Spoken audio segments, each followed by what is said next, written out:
Jario itongi magie masira marapaya otieno mapinyo rugodo kawuono tok nyamburko mar matatu matingo ji 14 tumore kod trela e gweng' Masobeya Salga e apaya madhi Kisumu kowuok Nakuru. Kalore kod joneno matatuno mar Nanaki Sacco mane otingo ji 14 ne otumore kod trela kane okwepo tumore gi gari mar Probox kane owuok Salga kochomo Nakuru. Jang'wen mamoko ne oyudo hinyruok kendo tere osiptal maduong' ma Nakuru yudo thieth. Nyaka sani ji ochiko osewito ngimagi masira mar apaya e yono ma Nakuru kochomo Kisumu. Ilikuwa inatoka pande ya Nakuru, pande ya juu. Na huyu jamaa Probox alikuwa ile ya katikati.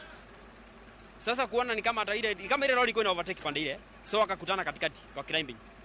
Sasa huyu jamaa Probox akaona atakongwa yeye akahepa. Akagongwa, amegongwa nyuma, hata gari ukienda ukiangalia imegongwa nyuma pande ya dereva. So huyu jamaa dereva ni kama aligonga aka cruise control akagonga hii matatu. Nilikuwa ninapita, alafu hii matatu ikanipita hapa Nakuru Teachers. Kunipita tu kidogo hivi ndio nikakuta imegongwa na lori.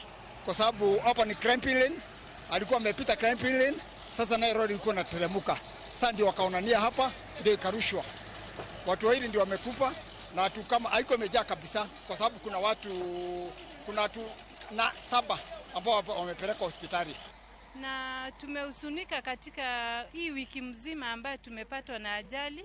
Ajali ya kwanza tuliweza kupoteza watu 4 na the other time tulipoteza tena mtu mmoja pale Jeshu ambaye wakawa 5. Leo tumepoteza watu 2 na wakawa 7 kwa wiki moja. Ni uchungu sana. Ningeomba tu hivi kama inawezekana hapa tupatiwe hata ambulance ikuwe standby kwa sababu nakuta kwamba by the time ambulance ifike itakuwa imechelewa mara nyingi.